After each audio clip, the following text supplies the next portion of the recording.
Hi, this is the Film Mania channel, and it's Only the Brave. Based on true events, the movie tells the story of firefighters who are trapped in the deadly danger. He's doing okay! Okay! Okay! The story begins with a frame. Based on a true story, firefighter Eric Marsh dreams of a forest on fire. When he wakes up to a phone call, he learns that he is urgently called to work. A large-scale forest fire has broken out near Phoenix. Marsh carefully prepares his gear, stowing it in his backpack. After talking with his wife, he goes by pickup truck to the scene, picking up colleagues. On the horizon, a huge column of smoke can be seen rising into the sky. To contain the fire, rescuers by helicopter draw water even from private pools. But the locals respond with understanding and thank them for their dedication. However, this noble work has its difficulties. On the territory where Marsh works, another team of specialists is sent, the head of which ignores the warnings of an experienced firefighter. To earn the status of professionals, Marsh's team needs to be certified and federally licensed. The fire approaches the residential areas of the town of Prescott, and the residents begin a hasty evacuation, taking only the essentials, which leads to traffic jams. During this time, Brandon McDonough learns that his ex-girlfriend is expecting a baby. He decides to talk to her, but because of his addiction to drugs, his good intentions end in failure. The girl kicks him out of the salon where he works. On the way back home, Brandon tries to steal a navigator from his car, but is caught by the police, amazed at his stupidity. Eric Marsh asks for help from Dwayne Steinbrink, the head of the forest firefighting service. He agrees to help, but warns that their team will have to work overtime for the whole season to successfully pass the certification. In addition, it is necessary to convince the mayor to allocate money from the budget. The argument recalls an incident in Prescott when the fire came close to homes. Along with assistant Jesse Steed, Marsh begins to form a new squad, replacing those who have left for more lucrative positions. Brandon comes in for an interview. After being released on bail, his mother kicked him out of the house and his ex-girlfriend is already a mom. To prove that he is capable of taking care of his child and being responsible, Brandon urgently needs a job.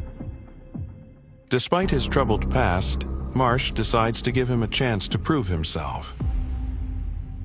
During a trial run, Brandon falls behind the others, but reaches the route to the end, which strengthens the commander's confidence in his potential. In training, Brandon is nicknamed Bagel for his misses. The others think he's about as useful as a hole in a bagel so far. Right out of the drill, the team is called to a new task. Another fire has started. Successfully extinguishing it will be their exam for a specialist license. Marsh's team gets to the site by helicopter. On the way, despite the turbulence, Marsh watches Brandon, and the newcomer holds up well. Once on site, the squad lays out defenses, digging trenches and felling trees to stop the fire from spreading. When Marsh makes the decision to light the counterfire, the certifying inspector tries to object, claiming that he has more experience.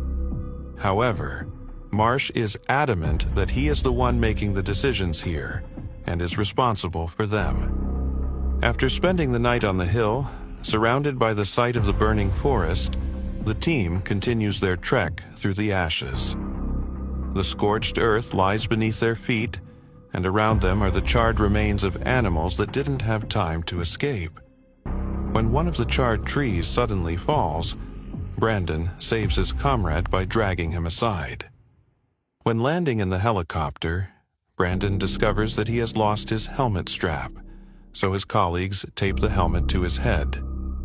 While in the air, he learns that the strap was stolen by one of his comrades as a joke, and not out of malice. The laughter of the whole team shows that Brandon has successfully passed his baptism of fire and has become part of the team. Back at the base, Marsh is anxiously awaiting the call with the results of his performance review. He fears that the conflict with the inspector may have negatively affected the results. However, he is sure he would have done the same thing, because that decision helped stop the fire and save many acres of forest. When the Chief of Eradication Services, Dwayne Stainbrink, arrives, he reports that Marsh's team has performed to the best of their ability despite the controversy. They have been successfully certified and have become skilled professionals working on the front lines of firefighting and laying defenses. They are now allowed to choose their official name, the Granite Mountain Specialists. Afterward, Brandon goes to see his ex-girlfriend. He tells her about his job. Despite the fact that he's covered in soot, the girl lets him see their daughter. The team throws a promotion celebration. Employees come with their families, but Brandon goes alone. At one point, he notices Mac, who used to banter with him. Mac sits alone in the office.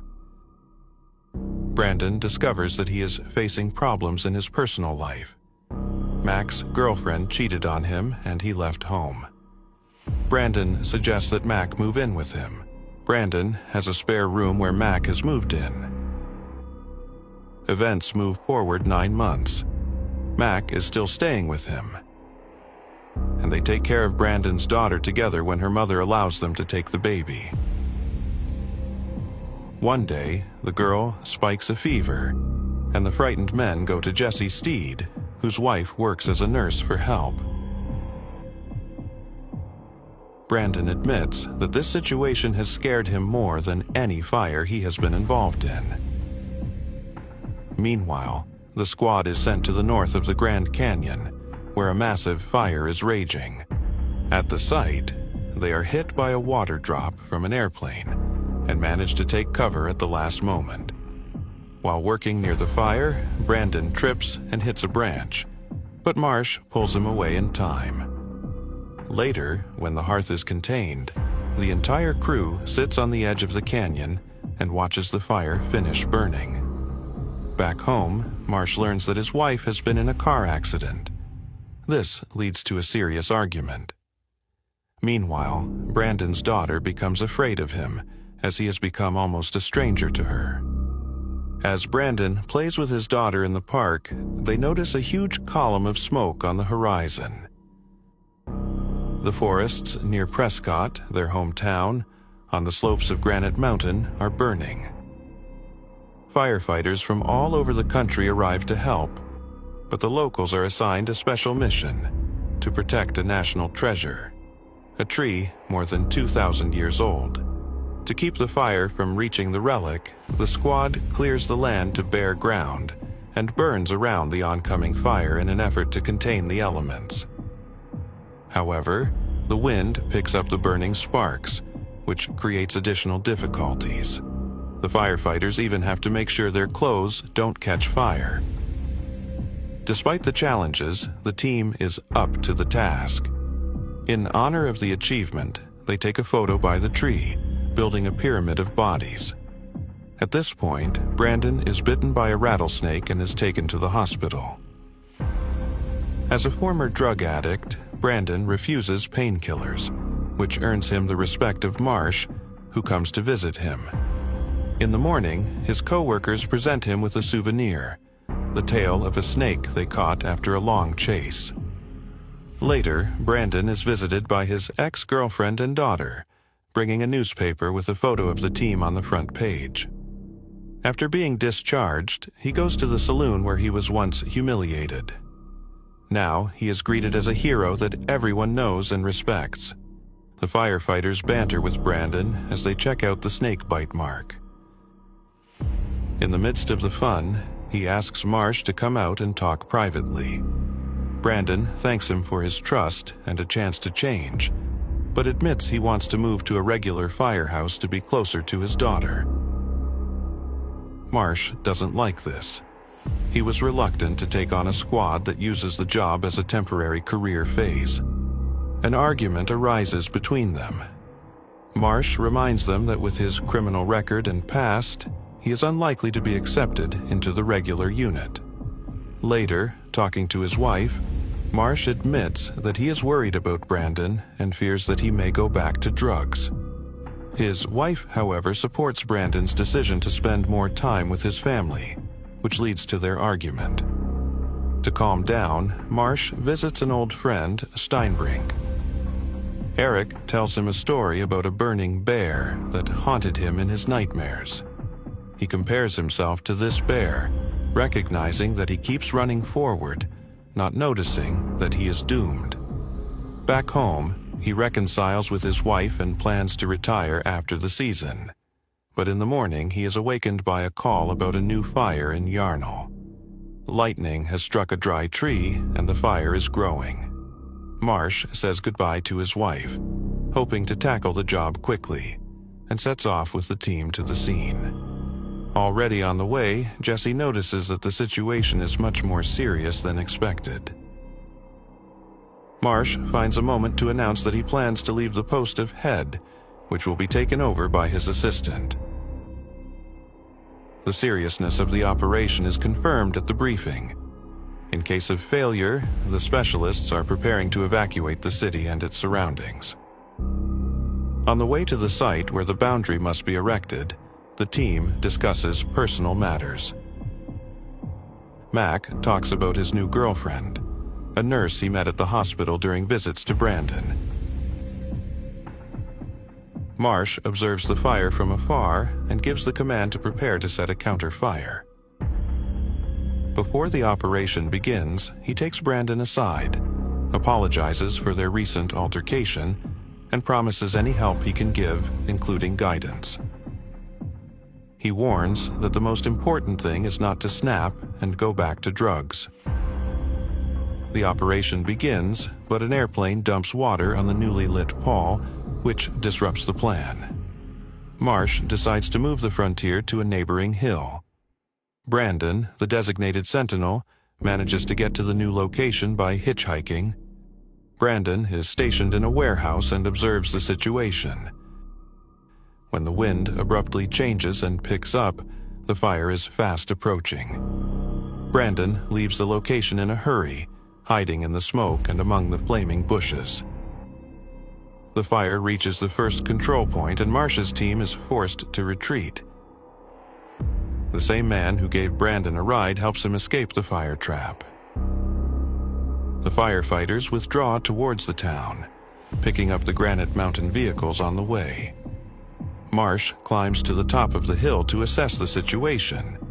His team is on scorched ashes, and the fire is approaching the second checkpoint. Houses are burning in the town, and the firefighters' base camp is moving. All tanker planes are busy. There is no one to extinguish the flames. Realizing that the situation is critical, Marsh suggests building a line near a safe ranch where they can take cover. The team descends to the ranch and Brandon makes it to base camp. The wind picks up, the fire crosses the third control point and spreads rapidly. Marsh realizes that the squad won't make it to the ranch in time, and it's impossible to get back up there either. He decides to organize a shelter in place. The team clears the site, and Marsh reports the situation. A tanker is sent to help, but due to inaccurate coordinates, the water is dumped elsewhere. Brandon hears the radio conversations and is tormented by helplessness. When the fire comes close, Marsh gives the command to get into fireproof bags. Specialists, suffocating from smoke, take cover in protective bags. A helicopter carrying water appears over the fire, but no one answers Granite Mountain's calls. Brandon, listening to the negotiations, weeps with helplessness. The burning bear from Eric Marsh's nightmares flashes into the frame. The helicopter flies over the ashes, and the medic notices something on the ground. Upon landing, he finds the crew, but all 19 men are lying motionless in protective bags. The medic reports that the squad is dead. Brandon is the only survivor. Upon learning of the team's death, he drops his walkie-talkie. The bodies are taken to Prescott High School, where relatives gather. But when it turns out that one person survived, everyone holds out hope that it's their loved one. Brandon enters the auditorium, and all eyes turn to him. Realizing he's hated for being a survivor, the guy walks out and falls to his knees, blaming himself for the rescue. Marcia's wife comforts him. 3 years later, Brandon brings his daughter to the relic tree they once saved. There is a memorial there to honor the Granite Mountain Spicers, his comrades, friends, and brothers. And on that positive note, the movie ends. Thank you for watching.